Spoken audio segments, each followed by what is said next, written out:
Tonton video ini sampai selesai agar Anda tidak gagal paham.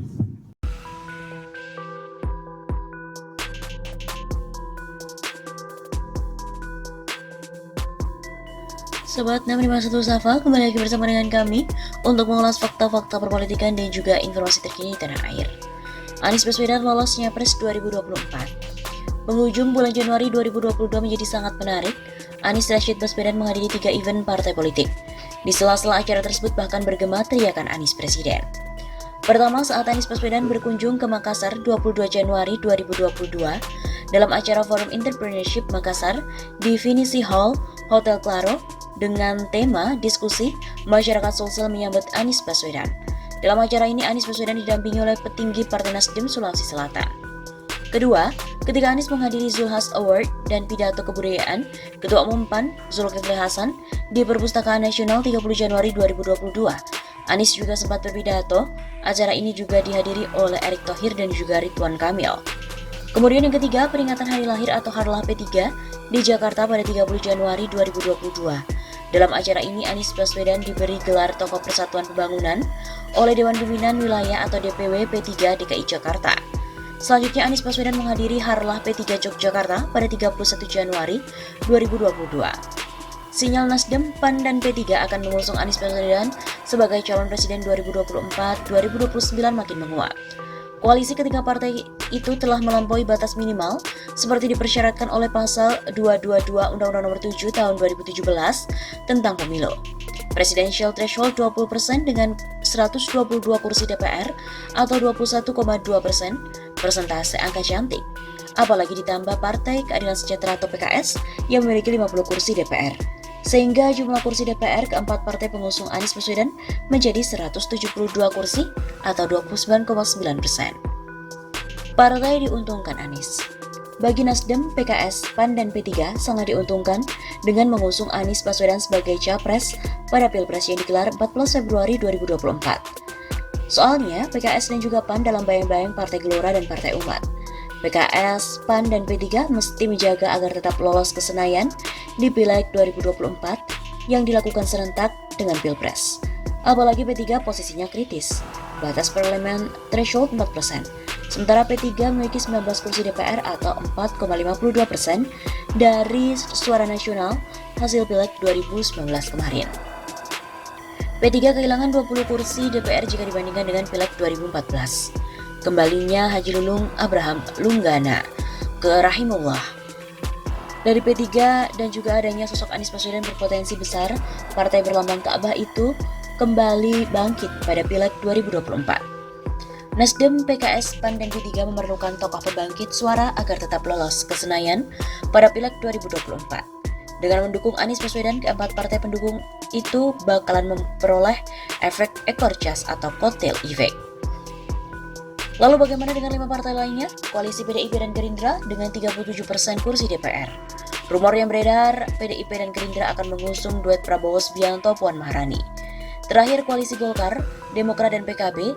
Ketiga partai ini bila berkoalisi akan mengantongi 33,1 suara. Koalisi ini sebut-sebut akan mengusung Ganjar Pranowo sebagai capres. Calon wakilnya ya mungkin Erlangga Hartarto, AHY, atau mungkin Muhaimin Iskandar.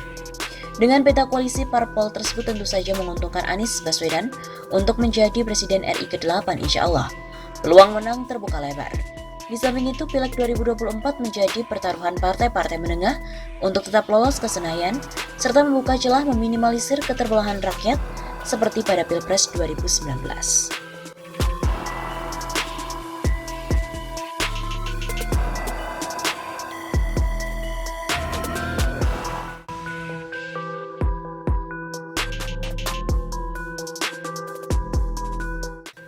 Aliansi Nasional Sejahtera Indonesia atau ANIES akan melakukan deklarasi dukungan terhadap Anies Baswedan untuk maju menjadi Capres 2024.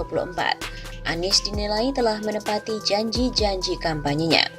Kita lihat keberhasilan dalam memimpin Jakarta, contohnya penataan kota yang lebih rapih, instrumen jelas dibuktikan dengan penghargaan-penghargaan dari lembaga kredibel.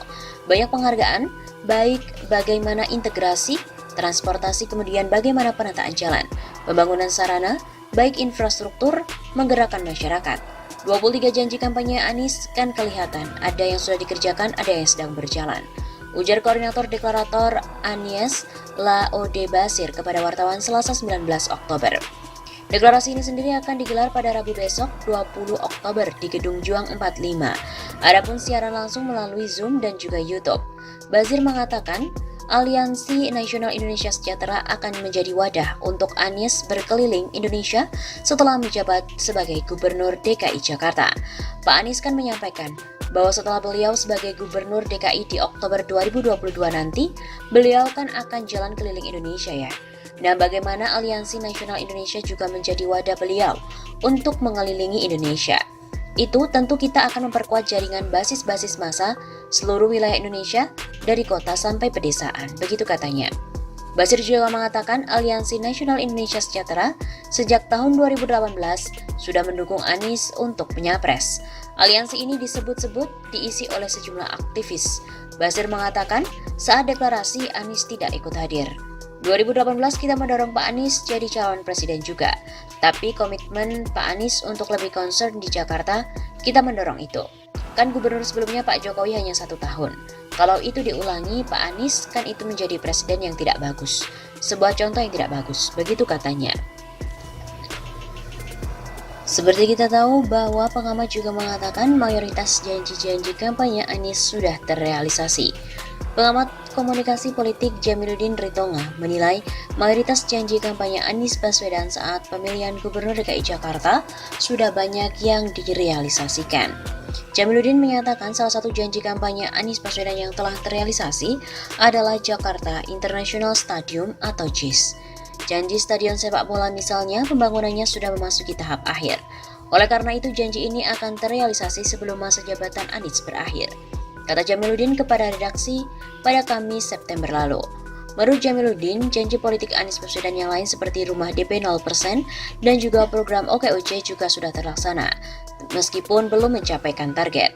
Dua program itu sudah terlaksana, hanya belum mencapai target yang dijanjikan. Akademisi Universitas Esa Unggul itu menyatakan, Anies masih punya waktu 1 tahun untuk merealisasikan janjinya agar sesuai dengan target. Anies harus menggeber terpenuhinya target rumah DP 0, program OKOC dan juga meminimalkan banjir apabila hujan deras.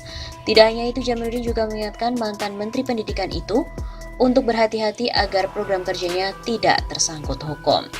Untuk Anies harus benar-benar memilih staf yang benar-benar taat hukum.